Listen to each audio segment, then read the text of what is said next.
Then, of course, the issue of the cultural festival came up. As you know, I was one of those who were involved in the founding of this festival. The former governor, Mr. Nanok, came to me and suggested that he wanted to start something of this nature.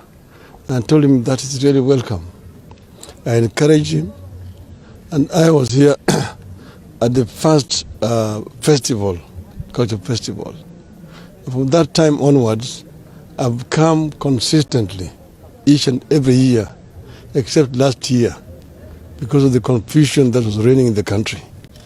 And it is always a good opportunity to meet and talk with people from Turkana. I usually come and stay more than one day.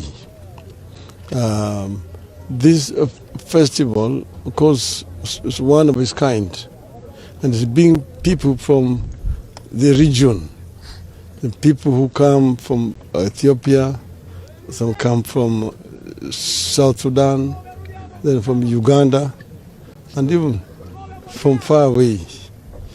So it's a very good cultural event.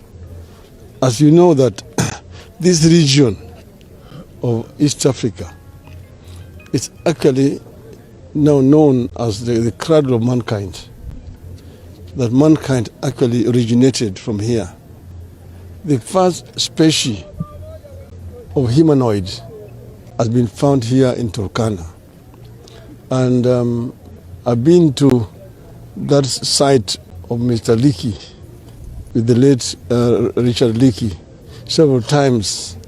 And he has taken me through this research work which he was doing in conjunction with the University in California and the UK. And it is actually amazing what is here. And that's the reason why each time I talk to people, foreigners who come here say, welcome home, because this is where the humanity actually started before it spread to other continents. That's what makes this place actually very unique. But I also know that this region actually has serious economic challenges. This area has suffered economic neglect for a long time.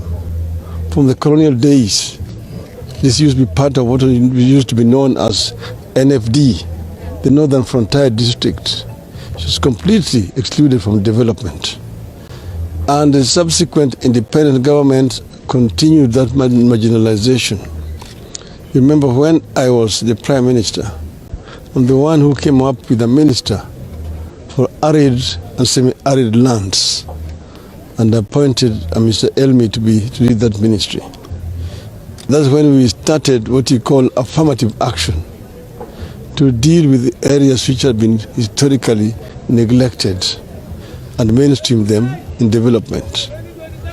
And then when devolution came, we came up with a revenue share which tended to favor these regions which were backwards. There is also equalization fund which is provided for in that structure.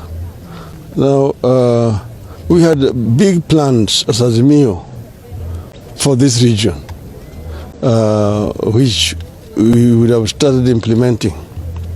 Now, I know that Mr. RUTO was here yesterday, and as is his nature now, practice, he made all those empty promises of what they intend to do for this region. But I know that there's a big disconnect between the rhetoric and the reality as such. So what I wanted to do here today is basically to tell these people that they need to unite together with the people of Kenya. This region has voted for me and for ODM and Azimio overwhelmingly in the last general elections. We have 3 members of parliament from this region. We have some members of county assembly. The governor himself is from ODM. Even the previous governor, Mr. Nanok, was also from ODM. And I enjoy a lot of support. I don't need anybody's invitation to come to Turkana. Turkana is part of Kenya. I lead a political party, which is Kenyan political party, and a coalition. So I don't need anybody's invitation to come here. And when I come and the people want me to talk, actually, it is the height of stupidity to refuse me even an opportunity to greet the people. The governor, of course, was feigning that he was not aware, because he is very aware. And I know that he gave assurances to Mr. RUTO that he will not allow us to speak here today. That is the height of political intolerance and hypocrisy. But we are not deterred as Azimio. And I want to actually assure our supporters in Turkana, we will be coming back. We'll come back for a political rally. And to talk to them more seriously about what needs to be done. These people suffer the same thing that the rest of the country is suffering from. The cost of living, they've been told, is very high for the people here. Most of them cannot make ends meet. In an arid region like this one here, we need to do affirmative action. This is the area where the government should do subsidies so that people can really make ends meet. Some of them are not even able to take their children to school. The healthcare system itself is suffering seriously. And you know that this regime has no proper plans to improve healthcare.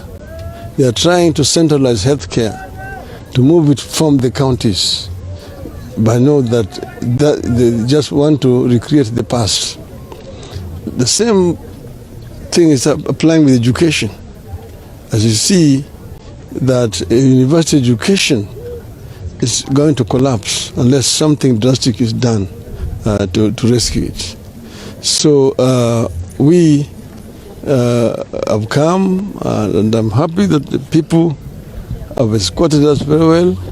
I just want to tell them we will be back soon. Thank you very much. Asante.